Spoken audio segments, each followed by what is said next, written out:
Good day everyone and welcome to this MagSorc commentary for the Ascending Tide DLC. It's been a while since I've uploaded due to some IRL stuff, but now I'll be uploading more frequently again with the usual MagSorc stuff and other classes, and by the time that High Eye launches I'll be uploading more builds for other classes as well. For now it's just going to be some regular MagSorc stuff and maybe a housing video later on in the patch as well. But that being said, I will start with the commentary. So it's a bit difficult these days to get MagSorc 1vx done, but sometimes I'm still lucky enough to find a group that is not all tanky Magclaws or all DKs that just deal like 6k DPS to you, and in that case it can still be fun to have a MagSorc. However, it is difficult to play with shields for me these days, so most of the time I play without shields. In this fight I find myself in a keep fight. The build I have is Rallying Cry and Drogen on the front bar, for this clip at least. Drogen is going to carry my damage a lot, as you will see, but in any case I've managed to pull out some DC from the main gate after they have captured the keep, and now I'm going to fight a lot around this tower and a little bit further on the wall as well. I'll use LOS a lot obviously, and also use Streak a lot, defensively and offensively, both to create burst damage but also to give me time to cast defensive skills, regeneration and so forth. Now most of the DC here have gone to repair the wall, however some are still on the look for me. This guy on the top here was on like 80% health, not really bothering to heal or buff up, so I tried to get him but he just runs away. Then we have this sorcerer here who gets low pretty nicely, however he appears to be tanky at low health, probably a vampire or some other stuff, and now he's getting healed as well, so I'm gonna have to give up on this fight because now more DCs are incoming. I'm gonna go behind this LOS just to get like a dark conversions up and to get my skills, to get my buffs back up, that is. And then I'm going to try to burst that sorcerer, however I fell down, bit of a mistake on my end. I'm going to try to attack the guy repairing, but there's way too many DC behind me, so I'm gonna disengage from that really quickly. Just a quick roll dodge to get out of that route. The good thing about these builds is that you always have a lot of stamp sustain as well, so I'm not really going to have any sustain problems throughout this fight, which is pretty nice.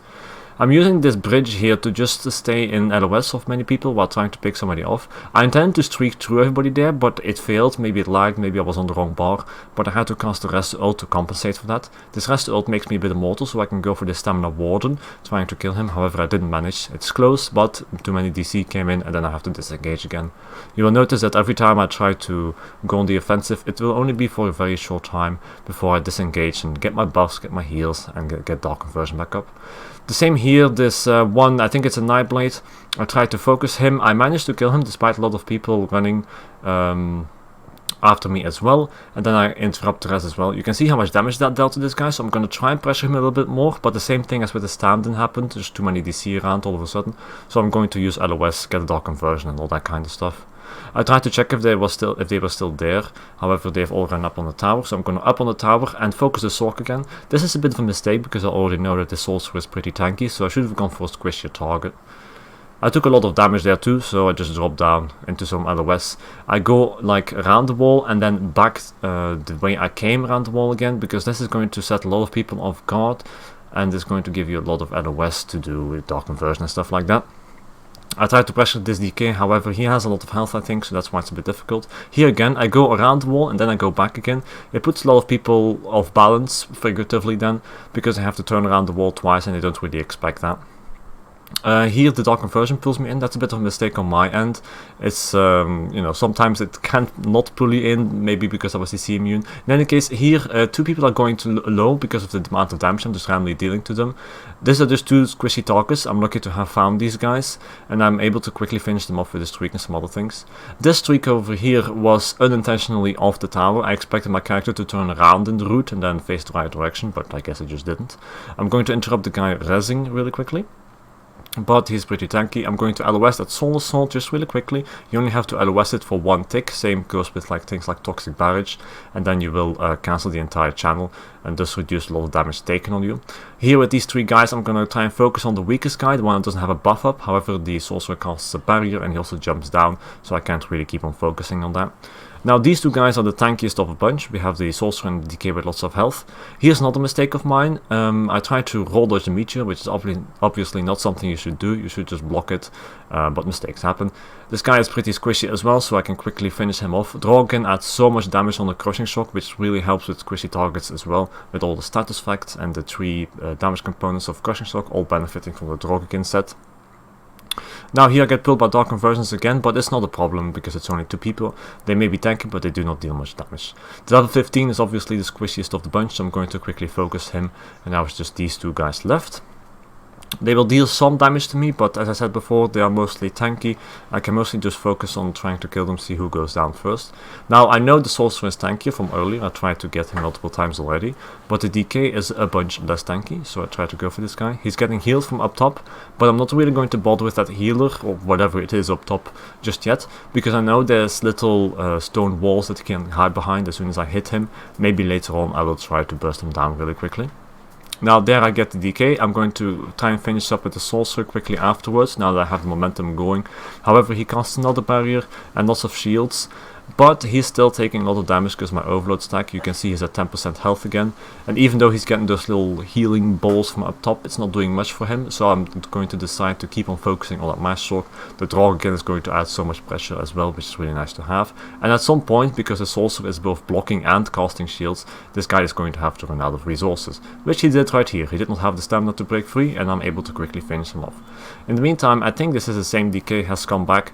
I'm just going to do the same thing as before, where I just pressure him down with Droge and all that, not really caring that much about the healer above.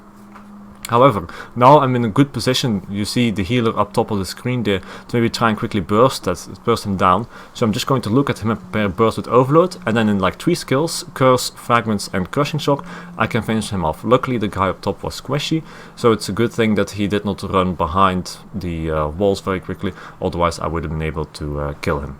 This guy got pressured a lot, tried to get away by running off, but he takes some fall damage and dies. I saw this guy hiding behind the corner. I thought it was a Nightblade, that's why I popped the detection potion, but it's just at level 15 from earlier, and thus it is an easy kill. The detection potion was not even necessary. Then for the second clip, I have a fight at Drakelow. Now it's outside of the keep instead of inside the keep, but similarly I'll have a bunch of people chasing me, and I'll use a lot of LOS and Streak to make sure that I can control the fight and get it done. Here this meteor has stunned me unfortunately, so I countered with the rest ult just to be safe. My pet is also down. Speaking of which, this build is slightly different than the previous one. Here I am running on the back bar Clever Alchemist and on the front bar Droge again, but instead of going Vigor as a second heal next to Rapid Regeneration, I have the burst heal from the Twilight. This is still worth considering dispatch, to be honest. It's still a really big heal, the Twilight. I roll dodge the Meteor here, which can be done because I am CC immune, and it makes sure that I'm not taking any extra damage on top of the Meteor. I streak over this water instead of swimming through it, which is of course a very important thing, otherwise you will be unable to cast skills or anything, or you can get rooted inside of the water.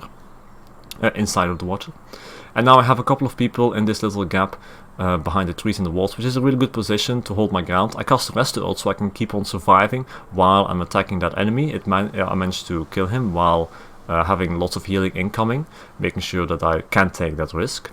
Then I go for the next guy, a streak to all these guys, make sure that they are stunned, and I'll have time to kill the next guy.